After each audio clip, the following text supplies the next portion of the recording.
April in the year 2020, and one of my most highly demanded people in a live stream ever would have to be Dr. Sherri Tenpenny. Doctor, I know that you are an unbelievable demand right now. I really, really appreciate you making the time this morning. You betcha. Thanks for having me on. Or this afternoon. I'm not exactly sure what time it is. So, but you're here. I'm here. They're all here. So this is a good thing. That's good. Doc, before we start, can you just lay out your credentials and your experience for people that for somehow been living under a rock and don't know who you are? Sure. I am an osteopathic medical doctor. And for those that don't know what a DO is like being an MD and a chiropractor. So we learn everything that we do as an MD, and then you also learn biomechanical medicine like a chiropractor. So a DO, in my opinion, is kind of like the best of both worlds. My first career, I was the director of an emergency department, a level 2 trauma center for 12 years in Findlay, Ohio.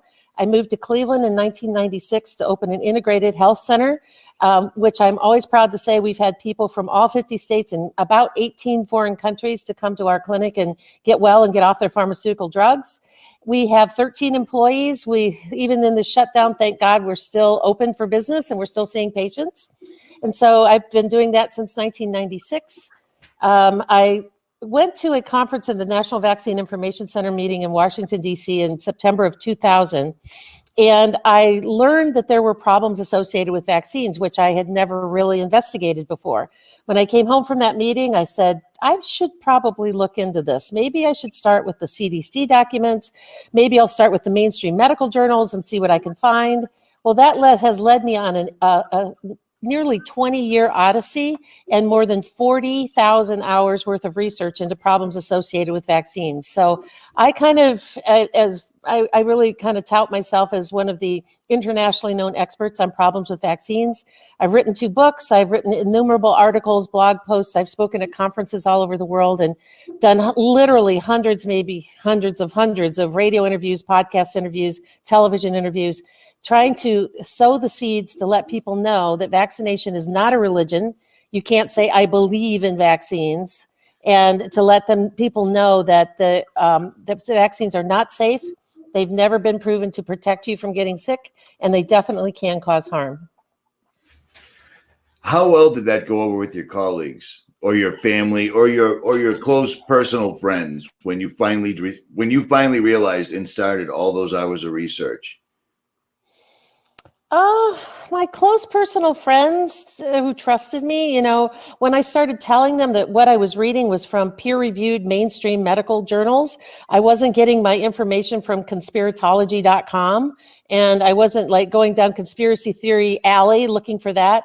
I was reading things from the New England Journal and from JAMA and Pediatric Infectious Disease Journal, because after I left the National Vaccine Information Center meeting, that meeting in September that I went to, Kathy Williams, one of the co-founders, became a really good friend of mine. And she said, Sherri, you're a physician. You can read the medical journals and use their information against them. You don't have to guess. You don't have to go down to conspiracy theories. You can read what's really out there. And quite frankly, Richie, the more that I read, the further I went down the rabbit hole. I kept thinking sooner or later, I would find something that made sense. Sooner or later, I could find a reason for why we inject foreign matter into little babies and somehow think it's going to improve their health. So when I started telling this to friends and family members, they were shocked. They weren't like, well, what about polio and what about smallpox that you hear from the uninformed all the time? Mm-hmm. They were like, tell us more. This is really what you're finding? So within 6 months, I had created 2 courses. One was for parents and one was for physicians. It was really more naturopaths, chiropractors, and acupuncturists, really not the mainstream medical people.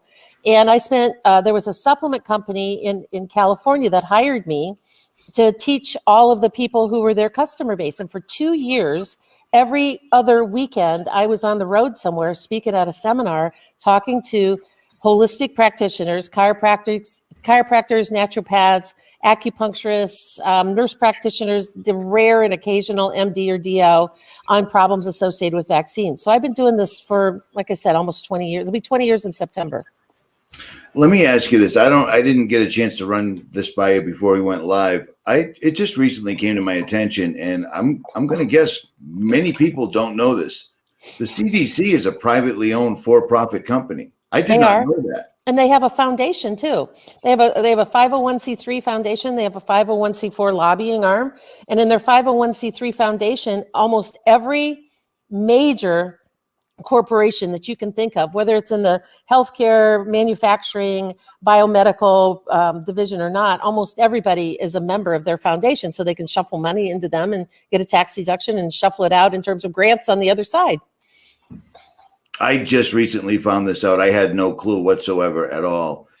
So what is your opinion seeing people, doctors like this, finally come out on the mainstream talking about getting the paperwork from the CDC where they're basically saying, yeah, broken arm just listed as COVID-19. I mean, it's not, I'm exaggerating a little bit, but not all that much. They're saying anybody with anything, they've given them a handy form where they can simply check off COVID-19. Why are they juking the stats if this pandemic is so, it's stopped the entire world for over a month now? Well, let's talk a little bit about what this physician said, because he was right. Because I remember about 2 days before he went live on this video, I remember seeing it from the CDC, and then also getting an email from the Ohio State Medical Board, because I'm located in Cleveland, Ohio. So, excuse me. So the same thing is what he said. I saw this and they're like, if a patient is in the hospital with any type of comorbidity, whether it's heart problems, they've had lung conditions, they have COPD, they have asthma, they've had a perforated bowel, they had some sort of sepsis, and they die.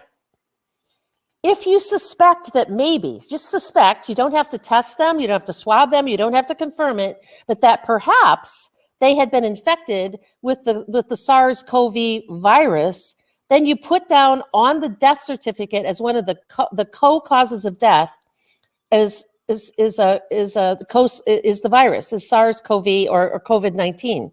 So they're stacking the deck to make it look like there's more and more people dying from this infection than what really is. It's like, if you suspect it, put it down as a potential cause of death.